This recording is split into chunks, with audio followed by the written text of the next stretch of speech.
ఒక ఊర్లో బోలా అనే పేరున్న యువకుడు ఉండేవాడు. భోలాకి స్వీట్స్ అంటే చాలా ఇష్టం. భోలాకి అతని తల్లి ఎన్ని డబ్బులు ఇచ్చినా అతను వాటిని చంగూలాల్ స్వీట్ షాప్కి తీసుకువెళ్లి ఏదో ఒక స్వీట్ కొనుక్కొని తినేవాడు. ఊర్లో వారందరూ బోలాని తెలివి తక్కువవాడని అనేవాళ్లు. కాని బోలా తల్లి మాత్రం వాళ్లని ఎప్పుడూ ఎదిరించేది. ఒకరోజు చంగూలాల్ భార్య పొద్దున్నే బోలా వాళ్ల ఇంటికి వస్తుంది. ఓ సావిత్రమ్మా, చూడు నీ కొడుకు ఎంత పనిచేశాడో. ఏం చేశాడు గీతా? నేను గుళ్ళో శివలింగం మీద మొత్తం 50 రూపాయల స్వీట్ని ప్రసాదంగా పెట్టాను. నేనలా బయటికి వెళ్లగానే నీ కొడుకు బోలా మొత్తం స్వీట్ని తినేశాడు. గీతా, శివలింగం అయితే స్వీట్ తినలేదు కదా. నిజంగా బోలా ఆ స్వీట్ తినుంటే అందులో తప్పేం ఉంది చెప్పు? ఎలాగూ దేవుడికి నైవేద్యం పెట్టాక ప్రసాదం పంచాల్సిందే కదా. అబ్బా, ఏం చెప్పారండి. ఈ సావిత్రమ్మ గారు బోలాని తిట్టాల్సింది పోయి ఇంకా ఇలాంటి పనులు చేయమని అతని రెచ్చగొడుతుంది. అంతగా స్వీట్స్ తినాలనుంటే మీరే కొనుక్కొని తినండి. అసలు ఈ తల్లికి బుద్ధి లేదు, ఆ కొడుక్కి బుద్ధి లేదు. బోలా కారణంగా అతని తల్లి ఊరి వాళ్లందరితో నానా మాటలు పడాల్సి వస్తుంది. నాకు తెలుసు బోలా తెలివి తక్కువవాడు కాదని. దేవుడా, నాకు ఈ ఊరివాళ్ల మాటలు భరించే శక్తి నివ్వు తండ్రి. అమ్మా, నువ్వు రోజు భగవంతుణ్ణి ఏం కోరుకుంటావు? బోలా, నేను రోజు దేవుడికి పూజ చేస్తాను. భక్తితో చేసిన పూజ ఎప్పటికీ వృధాగా పోదు. ఒకరోజు చంగూలాల్ షాప్లో రసగుల్లాలు చేస్తారు. బోలా వాటిని చూడగానే అతని నోట్లో నీళ్లు ఊరతాయి. షాప్ దగ్గరికి వెళ్లి ఇలా అంటాడు. బాబాయ్, నాకు 10-12 రసగుల్లాలిస్తారా? తప్పకుండా ఇస్తాను. కానీ ముందు 300 రూపాయలు తీసుకురా. రసగుల్లా రేటు ఎక్కువగా ఉంది. బాబాయ్, ఇంతకు ముందు మీకు నేను చాలా డబ్బులిచ్చాను కదా. కానీ ఆ డబ్బుకి బదులుగా నీకు స్వీట్స్ ఇచ్చాను కదా. ఇప్పుడు మళ్ళీ స్వీట్ కావాలంటే మళ్ళీ డబ్బులు తీసుకురా. బోలా పరిగెత్తుతూ ఇంటికి వెళ్తాడు. అతని తల్లి మార్కెట్కి వెళ్తుంది. బోలా కిడ్నీ బ్యాంక్ పగలగొడతాడు. కాని అందులో కొన్ని డబ్బులే ఉంటాయి. బోలా ఆ డబ్బులన్నీ తీసుకుని స్వీట్ షాప్కి వెళ్తాడు. వీటికి ఏమీ రాదు, ఇంకా చాలా డబ్బులు తీసుకునిరా. బాబాయ్, నేనొక్క రసగుల్లా తిని చూడొచ్చా? కుదరదు. ఇప్పటికే సేటుగారి ఇంటి నుండి 5 కిలోల రసగుల్లాల ఆర్డర్ వచ్చింది. ఇప్పుడు ఈ రసగుల్లాలు నీకు 300 ఇచ్చినా ఇవ్వను. బాబాయ్, దేవుడు నీకు బోలెడంత డబ్బిస్తాడు. ప్లీజ్ నాకొక్క రసగుల్లా ఇవ్వవా? ఊరి వాళ్ళు నిజమే చెప్తారు, నీకు తెలివి తక్కువ అని. ఆ దేవుడి దగ్గరికే వెళ్ళి రసగుల్లాలు అడుక్కో. ఆ దేవుణ్ణి నమ్ముకొని ఇక నన్ను వదిలేయ్. మా అమ్మ చెప్పింది, భక్తితో ప్రార్థన చేస్తే వృధాగా పోదని. బోలా రసగుల్లాలు ఇవ్వమని కోరేందుకు గుడివైపు వెళ్తుంటాడు. దారిలో అతనికి గాయపడ్డ ఒక పిల్లి కనిపిస్తుంది. బోలా గుడిని రసగుల్లాలను మర్చిపోతాడు. అతను ఆ పిల్లి గాయాన్ని కడిగి పట్టి కడతాడు. అప్పుడు అక్కడికి ఒక యువతి వస్తుంది. థాంక్యూ బాబూ, ఇది నా పిల్లి. ఇంట్లో నుండి బయటికొచ్చింది. బయట తిరుగుతుంటే ఎవరో కాలు మీద కొట్టినట్టున్నారు. నువ్వెవరు? ఎక్కడికి వెళ్తున్నావు? నా పేరు బోలా. రసగుల్లాల కోసం పూజ చేసేందుకు గుడికి వెళ్తున్నాను. మా అమ్మ చెప్పింది, భక్తితో ప్రార్థన చేస్తే కోరికలు తీరుతాయని. మీ అమ్మ చెప్పింది నిజమే. ఆ యువతి బోలా చేతులను తన కళ్ల మీద పెట్టుకుంటుంది. తర్వాత తన పిల్లిని తీసుకుని వెళ్ళిపోతుంది. బోలా ఆ రోజు ఇంటికి వచ్చి చూసేసరికి తన ఇంటి ముందు రసగుల్లాల వర్షం కురుస్తూ ఉంటుంది. బోలా, తొందరగా రా. చూడు, మన ఇంటి ముందు రసగుల్లాల వర్షం కురుస్తోంది. నేను ఇంట్లో ఉన్న గిన్నెల నిండా రసగుల్లాలు నింపేశాను. ఇప్పుడు నువ్వు ఎన్ని కావాలంటే అన్ని తినొచ్చు. బోలా అతని తల్లి కలిసి బోలెడు రసగుల్లాలు తింటారు. అమ్మా, ఇన్ని రసగుల్లాలను మనం తినలేము. ఇవి వర్షంలా కురుస్తూనే ఉన్నాయి. మనం వీటిని అమ్మడం మొదలు పెడదాం. అలాగే చేద్దాం. బోలా అతని తల్లి కలిసి తమ ఇంటి ముందే రసగుల్లాల షాప్ ఓపెన్ చేస్తారు. పెట్టుబడి లేని కారణంగా వాళ్లకి చాలా లాభం వస్తుంది. చంగూలాల్ భార్య ఇది చూసి అసూయతో రగిలిపోతుంది. వెళ్లి భర్తతో ఇలా అంటుంది. నా దగ్గర ఒక ఉపాయముంది. అలా చేస్తే బోలా ఇంటి ముందు కురిసే రసగుల్లాలు మన సొంతమవుతాయి. చంగూలాల్ భార్య చంగూలాల్ చెవిలో ఏదో చెప్తుంది. తరువాతి రోజు బోలా అతని తల్లి నిద్రలేచి చూసేసరికి వాళ్ళ ఇంటి ముందు చాలా ఎత్తులో ఒక పెద్ద టెంట్ కట్టి ఉంటుంది. రసగుల్లాలు కింద పడటం ఆగిపోతుంది. రసగుల్లాలన్నీ టెంట్ మీదనే పడిపోతూ ఉంటాయి. చంగులాల్ టెంట్ మీద పడ్డ రసగుల్లాలను దింపుకుని తన షాప్కి తీసుకువెళ్తాడు.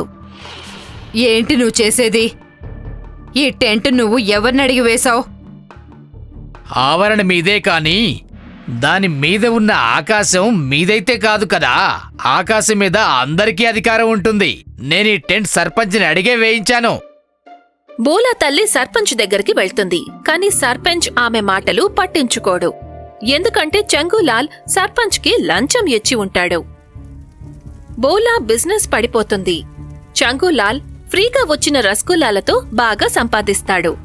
బోలా బాధపడుతూ వెళ్లి ఆ యువతి కోసం వెతుకుతాడు. బోలా ఆమెకు జరిగిందంతా చెప్తాడు. ఆ యువతి బోలా చెవిలో ఏదో చెప్తుంది. తర్వాతి రోజు ఊరివాళ్లు నిద్రలేచేసరికి ఊళ్ళోని అందరి ఇంటి ఆవరణలపైన ఒక టెంట్ ఉంటుంది. ఆ టెంట్లన్నీ కాలిపోతాయి. ఊరంతా హాహాకారాలతో నిండిపోతుంది. ఓరి దేవుడా, ఇదెవరు చేశారు? ఈ వేడి పొగతో చచ్చిపోతున్నాను. నేనేం తప్పు చేశాను? మన ఇంటి ఆవరణలో ఉన్న ఆకాశం మీద ఇంట్లో ఉండే వాళ్ళకి హక్కు లేనప్పుడు నా ఇష్టం వచ్చినట్టు చేసుకుంటాను. నువ్వు మా ఇంటి ఆవరణలో టెంట్ వేసి రసగుల్లాలు ఎత్తుకు వెళ్ళావు. అలాగే నేను వేరే వాళ్ళ ఆవరణపై టెంట్ వేసి తగలబెట్టాను. ఊరి వాళ్ళందరూ చంగూలాల్ని బాగా తిడతారు. అతన్ని బోలా ఇంటి ఆవరణలో వేసిన టెంట్ని తీసేయమని ఒత్తిడి చేస్తారు. ఇలా అయితే ఇక్కడ ఉండడం కష్టమవుతుంది. ఇంటి ఆవరణ మీద ఉన్న ఆకాశం ఆ ఆవరణ ఉన్న ఇంటి వాళ్ళకే చెందుతుంది. చంగూలాల్ టెంట్ తీసేస్తాడు. రసగుల్లాల వర్షం బోలా ఇంటి ఆవరణలో కురవడం మళ్లీ మొదలవుతుంది. అతను రసగుల్లాలు అమ్ముకుంటూ ఎంతో సంతోషంగా జీవితం గడుపుతాడు. ఒరే అమాయక చక్రవర్తి, ఇంకా ముసలివాడిలాగా ధోతీ కుర్తా వేసుకుంటావేంట్రా? నాలాగా ప్యాంటు షర్టు వేసుకో. ఇప్పుడు జూనియర్ ఎన్టీఆర్ జమానా నడుస్తోంది. నువ్వేమో ఇంకా సీనియర్ ఎన్టీఆర్ జమానాలోనే ఉన్నావు.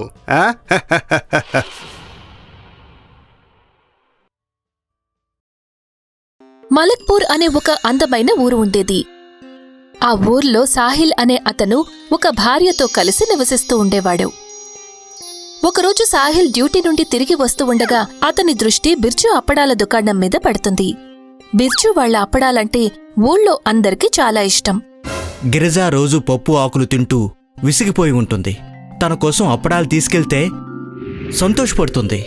సాహిల్ దుకాణం దగ్గరికి వెళ్లి అప్పడాలు ఇమ్మని అడుగుతాడు. నీ దగ్గర 100 రూపాయలున్నాయా? 100 రూపాయలు లేవు బిర్జుభయ్యా, 20 రూపాయలే ఉన్నాయి. 20 రూపాయలకి ఒక్క అప్పడం కూడా రాదు. బిర్జుభయ్యా, అప్పడాలకంత రేట్ ఎక్కడుంది? అయినా 20 రూపాయలకు ఒక అప్పడం కూడా రాదా? నా దగ్గర స్పెషల్ అప్పడాలే ఉంటాయి. నీకు మామూలు అప్పడాలు కావాలంటే ఏదైనా చిన్న దుకాణానికి వెళ్ళి కొనుక్కో. ఇక బయలుదేరు, నా టైం పాడు చేయకు. ఆ ఊర్లో ఇంకెవ్వరూ అప్పడాలు అమ్మేవాళ్లు కాదు. ఆ రోజు సాహిల్ చాలా బాధపడుతూ ఇంటికి వెళ్తాడు. భర్త ఎందుకో బాధపడుతున్నాడని గిరిజ గ్రహిస్తుంది. ఏమైందండి? మళ్ళీ మీ యజమానితో గొడవ పడ్డారా ఏంటి? అబ్బే అదేం లేదు. సాహిల్ తన భార్యకి అప్పడాల గురించి జరిగిందంతా చెప్తాడు. నన్ను సంతోషం పెట్టడం కోసం మీరిలా ప్రయత్నం చేస్తున్నారా ఏంటండి? తేలేకపోతే బాధపడతాననుకుంటున్నారా? ఏం జరిగినా మన మంచికే అంటారు కదండి. దీంట్లో మనకు మంచి ఏం జరిగింది? మీరే అన్నారు కదా మన ఊళ్ళో అప్పడాలు అమ్మే దుకాణం ఒకటుందని. నేను బిర్జు కన్నా తక్కువ ధరలో మంచి అప్పడాలు తయారు చేస్తాను. మనం ఒక అప్పడం దుకాణం ఓపెన్ చేద్దాం. మీరు ముందు ఉద్యోగం మానేయండి. ఎలాగో మీ సార్ కూడా జీతం తక్కువగా ఇస్తున్నాడు కదా. కానీ మనం దుకాణం ఓపెన్ చేయాలంటే ముందు మనకు డబ్బు అవసరం అవుతుంది కదా. నా గాజులు అమ్మేద్దామండి. సాహిల్ ఉద్యోగం మానేసి తన భార్యతో కలిసి అప్పడాల దుకాణం ఓపెన్ చేస్తాడు. అతను తన దుకాణంలో మంచి అప్పడాలు తక్కువ ధరకే అమ్ముతూ ఉంటాడు. ఊర్లోని బీదవాళ్లందరూ కూడా సాహిల్ దుకాణంలో అప్పడాలు తిని సంతోషించేవారు. మెల్లమెల్లగా బిర్జు దుకాణానికి వచ్చేవారి సంఖ్య తగ్గిపోతూ ఉంటుంది. సాహిల్ దుకాణం దగ్గర జనం పెరుగుతూ ఉంటారు. సాహిల్ ఊర్లోకి వచ్చే సాధువులకు పెద్దవాళ్లకు ఉచితంగా అప్పడాలు ఇస్తూ ఉండేవాడు. ఆ రోజు అప్పడం ఇవ్వలేదన్న కోపంతో దుకాణం ఓపెన్ చేసి నా వ్యాపారాన్ని దెబ్బతీస్తాడా? వాడి సంగతి చెప్తానుండు. ఇప్పుడు నేను వాణ్ణి దెబ్బతీస్తాను. ధనవంతుడైన బిర్జు కొంతమంది దొంగల్ని పిలిచి వాళ్ళకి డబ్బులిచ్చి ఇలా చెప్తాడు. సాహిల్ ఇంట్లో దొంగతనం చేయడమే కాదు, దాంతోపాటు వాడి ఇంట్లోని అప్పడాలన్నీ పాడు చేయండి. దొంగలు సాహిల్ ఇంట్లోకి దూరతారు. ముందు సాహిల్ అతని భార్యని స్పృహ తప్పేలా చేస్తారు. ఆ తర్వాత కాళ్లతో తొక్కి తొక్కి మొత్తం అప్పడాలను పాడు చేస్తారు. మొత్తం డబ్బు ఎత్తుకుని పారిపోతారు. తర్వాతి రోజు సాహిల్ గిరిజలు లేచి చూసేసరికి అప్పడాలన్నీ విరిగిపోయి ఉంటాయి. డబ్బు కూడా కనిపించదు. సాహిల్ గిరిజ ఇద్దరూ ఇంటి ముందు కూర్చుని ఏడుస్తూ ఉంటారు. వాళ్ల దగ్గర ఎప్పుడూ అప్పడాలు ఉండవు. మళ్లీ వ్యాపారం మొదలు పెట్టడానికి డబ్బు కూడా ఉండదు. ఒక సాధువు వాళ్ల దగ్గరికి వస్తాడు. బహుశా నువ్వు మర్చిపోయి ఉంటావు. ఒకరోజు నేను చాలా ఆకలితో ఉండగా నువ్వు నాకు ఉచితంగా అప్పడాలిచ్చావు. ఆ రోజు నా దగ్గర నీకివ్వడానికి ఏమీ లేదు. కానీ ఈరోజు నీకు నేను ఈ చెట్టు ఇస్తున్నాను. దీన్ని మీ ఇంటి ముందు నాటండి. సాహిల్ ఆ సాధువు ఇచ్చిన చెట్టును భూమిలో నాటగానే ఒకే క్షణంలో పెద్దదైపోతుంది. ఆ చెట్టుకి ఆకులు ఉండే చోట అప్పడాలు ఉంటాయి. గిరిజ ఒక అప్పడం కోసి తిని చూస్తుంది. ఇంత మంచి అప్పడాలు నేను కూడా ఎప్పుడు తయారు చేయలేదే. ఆ చెట్టుకి అప్పడాలు కూడా తగ్గేవి కాదు. కొమ్మ నుండి ఒక అప్పడం కొయ్యగానే దాని స్థానంలో మరో అప్పడం వచ్చేది. ఈ చెట్టుకి ఏవో మహిమలున్నట్లున్నాయి. సాహిల్ ఆ సాధువు కోసం వెతుకుతాడు. కాని అప్పటికే ఆయన మాయమైపోతాడు. సాహిల్ తన ఇంటి ముందే అప్పడాల దుకాణం ఓపెన్ చేస్తాడు. ఇప్పుడు అతని అప్పడాల వ్యాపారం అంతకు ముందు కన్నా రెండింతలు బాగా జరుగుతుంది. బిర్జుకి అప్పడాల చెట్టు గురించి తెలిసిపోతుంది. ఈసారి దొంగలకు డబ్బు ఇచ్చే అవసరం కూడా లేదు. నేనే స్వయంగా వెళ్లి ఆ చెట్టు నరికేస్తాను. బిర్జు రాత్రి 2 గంటలకు దొంగలాగా సాహిల్ ఇంటికి వెళ్లి ఆ చెట్టుని కొడుతూ ఉంటాడు.